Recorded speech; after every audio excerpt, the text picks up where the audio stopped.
Hello అండి, నేను మీ Veena. Welcome back to Ratnarao kitchens and blog. మీరు ఎలా ఉన్నారు? మేమైతే సూపర్ గా ఉన్నాం. సమ్మర్ వచ్చేసింది కదండి, చల్ల చల్లగా ఏమన్నా తాగాలి అనిపిస్తూ ఉంటుంది. అలాంటప్పుడు బయట వెళ్ళి వాళ్ళు ఏ మిల్క్ యూస్ చేస్తారో, ఎలా ఇంగ్రీడియంట్స్ యూస్ చేస్తారో తెలియని తాగేదానికంటే మన ఇంట్లోనే, మన కిచెన్ లోనే హ్యాపీగా మనం బాదం పాలు చేసుకుందాం. అది ఎలా చేసుకోవాలో చూసేద్దాం రండి. ముందు నైట్ సోక్ చేసుకోనన్నా బాదం పప్పు యూస్ చేయొచ్చండి.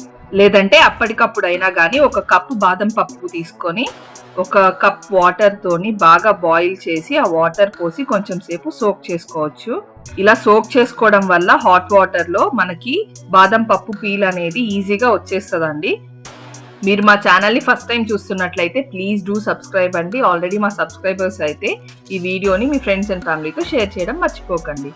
ఇలా ఒక హాఫ్ అన్ అవర్ పాటు సోక్ చేసిన బాదం పప్పుని మనం ఈజీగా పీల్ చేసేసేయచ్చు అండి. జస్ట్ అలా ప్రెస్ చేస్తే చాలు, మనకి చూపించిన విధంగా ఈజీగా వచ్చేస్తుంది. ఇలా మనం పీల్ చేసుకుంటున్న బాదం పప్పుని కొంచెం వాటర్ లో వేసి పెట్టామంటే మనకి అవి బ్లాక్ గా అవ్వకుండా బాదం పప్పు అనేది ఫ్రెష్ గా కనిపిస్తుంది. ఇలా పీల్ చేసుకున్న బాదం పప్పులో కొన్ని తీసి లాస్ట్ లో గార్నిష్ కి పెట్టుకుందామండి. బాదం పప్పునంతా మిక్సీలో వేసుకొని అలాగే కొంచెం పాలు పోసుకుంటూ మెత్తటి పేస్ట్ లాగా గ్రైండ్ చేసుకోవాలి. మనం తీసుకున్న ఒక కప్పు బాదం పప్పు కొలతకి ఒక కప్పు పాలు అయితే కరెక్ట్ గా సరిపోతుందండి. పేస్ట్ బాగా వస్తుంది. ఇలాగా కొంచెం కొంచెంగా పాలు పోసుకుంటూ మొత్తం బాదం పప్పునంతా ఫైన్ పేస్ట్ లాగా మనము గ్రైండ్ చేసేసుకున్నాం.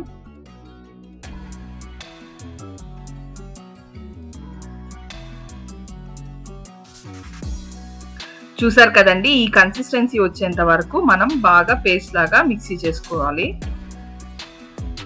ఈ కప్పు బాదం పప్పుకి మేము లీటర్ పాలు తీసుకున్నామండి. వాటర్ పోయకుండా ఇలాగా మీగడ కట్టకుండా కలుపుతూనే మనం పాలని మరిగించుకోవాలి. పాలు కాగేటప్పుడు చుట్టూ కూడా మీగడ అనేది పట్టకుండా మనం ఇలాగా కలుపుతూనే ఉండాలండి గరిటెతోటి. ఇప్పుడు ఇలా బాయిల్ అవుతున్న పాలలో నుంచి 2 టేబుల్ స్పూన్స్ పాలు తీసుకొని దాంట్లో కుంకుమ పువ్వు వేసి కొంచెం సేపు పక్కన పెట్టేద్దాం. ఇప్పుడు మనం 4 స్పూన్స్ షుగర్ వేసుకొని బాగా పాలను మరిగించుకోవాలండి. బాదం పాలలో స్వీట్ అనేది లైట్ గా ఉండాలి, మరీ ఎక్కువైనా కానీ బాగోదు. చూస్తున్నారు కదండి, ఇలాగా మనం గరిటెతో తిప్పుతూనే ఉండాలి పాలు కాగినంతసేపు.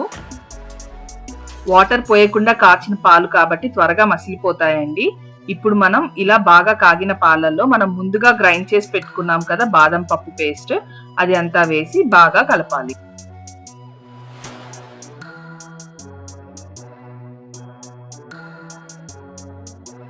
ఇలా బాగా తిప్పుకుంటున్న పాలల్లో ఒక 4 టేబుల్ స్పూన్స్ మిల్క్ పౌడర్ వేసుకుందామండి. మిల్క్ పౌడర్ వేస్తే బాదం పాలకి ఇంకా టేస్ట్ అనేది పెరుగుతుంది. ఈ మిల్క్ పౌడర్ మనకి సూపర్ మార్కెట్స్ లో దొరుకుతుందండి. ఒకవేళ మిల్క్ పౌడర్ లేకపోయినా పర్వాలేదు, మనం దీన్ని స్కిప్ చేసేయచ్చు. ఇలా బాయిల్ అవుతున్న పాలల్లో మనం ముందుగా వేడి పాలల్లో కుంకుమ పువ్వు వేసి నానబెట్టుకున్నాం కదండి, అది కూడా వేసి బాగా కలుపుతాము. ఈ కుంకుమ పువ్వు అనేది వేయడం వల్ల చాలా ఉపయోగాలు ఉన్నాయండి. పిల్లలకైతే చాలా మంచిది. బాదం పాలల్లో మనకి కలర్ కి కూడా బాగా యూజ్ అవుతుందండి. ఇది మనం కలర్స్ యూజ్ చేయకుండా మనం ఇలా న్యాచురల్ గానే బాదం పాలు అనేది కలర్ బాగా వస్తుంది మనకి కుంకుమ పువ్వు వేయడం వల్ల. కుంకుమ పువ్వు లేని పక్షాన ఒక చిటికెడంత పసుపు వేసినా మంచిదండి. పాలల్లో, మరిగే పాలల్లో పసుపు వేసుకొని తాగితే చాలా మంచిది. చాలా హెల్త్ బెనిఫిట్స్ కూడా ఉంటాయి. బాగా మరిగిపోయాయి కదండి, ఇప్పుడు ఇవి స్టవ్ ఆఫ్ చేసి కొంచెం సేపు పక్కన పెట్టుకోవాలి.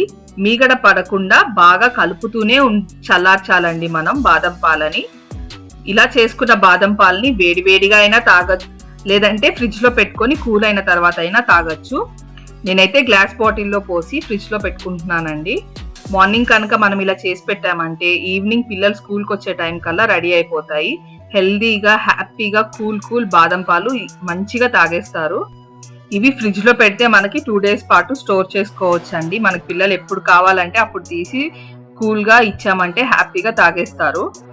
మాకైతే లీటర్ పాలు 3 బాటిల్స్కి వచ్చాయండి. వీటిని ఫ్రిడ్జ్ లో పెట్టేశాను. మార్నింగ్ ఫ్రిడ్జ్ లో పెట్టాం కదండి బాదం పాలు, నేను ఈవినింగ్ మా బాబు వచ్చే టైంకి ఇలా ప్రిపేర్ చేసి పెట్టాను. చాలా హ్యాపీగా ఇష్టంగా తాగేశాడు. మీరు కనుక మా వీడియో ఫస్ట్ టైం చూస్తున్నట్లయితే ప్లీజ్ డూ సబ్స్క్రైబ్ అండి. ఆల్రెడీ మా సబ్స్క్రైబర్స్ అయితే ఈ వీడియోని మీ ఫ్రెండ్స్ అండ్ ఫ్యామిలీతో షేర్ చేయడం మాత్రం మర్చిపోకండి. మనం పీల్ చేసి పెట్టుకున్న బాదం పప్పు కొన్ని తీసి పక్కన పెట్టాను కదండి, వాటితోటి ఇలా గార్నిష్ చేసాము. చాలా బాగుంటాయి. పంటికి తగులుతూ బాదం పాలు, పప్పులు చాలా టేస్టీగా యమ్మీగా ఉంటుంది. మా వీడియో నచ్చితే మీరు కూడా ఖచ్చితంగా ట్రై చేసి ఎలా వచ్చిందో నాకు కామెంట్స్ లో చెప్పడం మర్చిపోకండి.